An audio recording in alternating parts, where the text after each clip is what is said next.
Kitu gani kipi ambacho leo tunapenda kumjuza Mtanzania hasa kuhusiana na hizi mbegu ambazo mmekuwa mkimtangazia? Okay, kitu ambacho leo hii tunapenda zaidi kuzungumzia ni maandalizi ya kilimo, maandalizi ya msimu wa kilimo. Kwa sababu kila kitu ili uweze kufanya vizuri lazima kiwe kina maandalizi mazuri.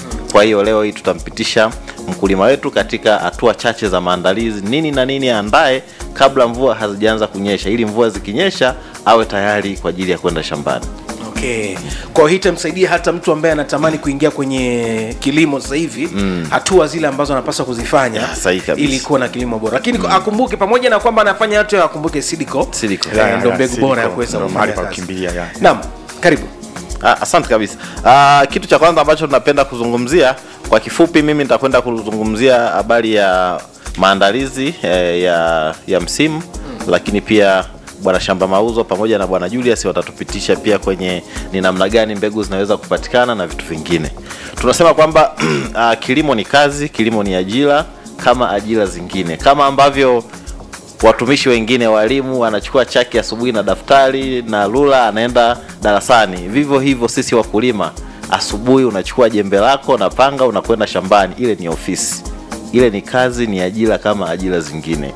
Kwa kama ni kazi, unapaswa kufanya maandalizi vizuri, ili mradi kwamba ukianza kuifanya hiyo kazi baadaye uje kupata kipato ambacho ni kikubwa zaidi.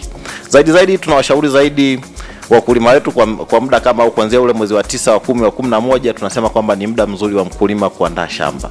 Ni muda wake mzuri kwenda shambani, kukata yale majani yameotaota nini, aandae shamba vizuri. Baada ya kuandaa shamba lake vizuri kabisa, tunamshauri pia aweze kuandaa mbegu mapema, kwa sababu tunaamini kwamba kilimo ili uweze kupata kipato kizuri ni lazima uweze kutumia mbegu ambayo ni bora, mbegu ambayo ina uwezo wa kupatia kipato kikubwa zaidi, mbegu ambayo inastahimili hali ya hewa ya eneo husika ambalo wewe unalimia. Mbegu hizo ni zipi? Mbegu ziko nyingi, lakini tunasema mbegu bora zinapatikana Seedco. Kwa nini tunasema mbegu bora zinapatikana Seedco? Kwa sababu mbegu za Seedco zina uwezo mkubwa wa kuvumilia hali ya hewa, ukame, magonjwa, lakini pia ni mbegu ambazo zina uwezo mkubwa wa kumpatia mkulima kipato kikubwa zaidi. Kwa hiyo sasa kwenye swala la mbegu, napenda kusisitiza zaidi nini mkulima afanye ili aweze kupata mbegu bora. Sisi kama kampuni ya Seedco tumekuwa tunajitahidi kupita kwenye vijiji, katika ngazi ya vijiji na kata, kufanya mafunzo kwa wakulima. Lengo kubwa tunaweza kuwaelekeza wakulima wetu ni mbegu gani zinapaswa kupandwa katika eneo husika, lakini atuishia hapo. Tunaweza kuambia pia sifa za mbegu bora. Akienda dukani, hakikishe mbegu ya Seedco ambayo ananunua ina sifa ipi na ipi. Sifa hizo ni kama zifuatazo. Cha kwanza, mbegu zetu za Seedco tumeweka kwenye kifungashio cha kilo 2.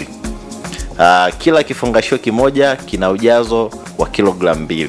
Hicho ni cha kwanza, mkulima anapaswa kuzingatia. Lakini cha pili, mbegu zetu za Seedco zote tumeandika kwa lugha ya Kiswahili, lugha yetu ya taifa, kwa sababu tunaamini kwamba sisi ni Watanzania, lugha yetu ya taifa ni Kiswahili, sote tunazungumza Kiswahili. Kwa hiyo tumeandika Kiswahili ili kumwezesha kila mkulima anayejua kusoma na kuandika aweze kusoma. Na uzuri kwamba kwenye pakiti ile ya mbegu kwa nyuma pale tumeandika na kanuni bora za kilimo, namna ya upandaji, nafasi iweje, mstari na mstari iweje, mche na mche, aweze kuchimba shimo la urefu kiasi gani ili aweze kuweka mbegu. Hicho ni kitu cha pili. Lakini kitu cha tatu, mbegu zetu za Seedco zinakuwa zina sticker au kibandiko. Kwenye kila mbegu ambayo unanunua, hakikisha kuna kibandiko ambacho kimetolewa na taasisi ya kudhibiti ubora wa mbegu ambayo inaitwa TOSCI. Kwenye hicho kibandiko tumekwenda mbali zaidi, kwa sababu sisi Seedco tunamjali mkulima, tunapenda mkulima aweze kufanikiwa.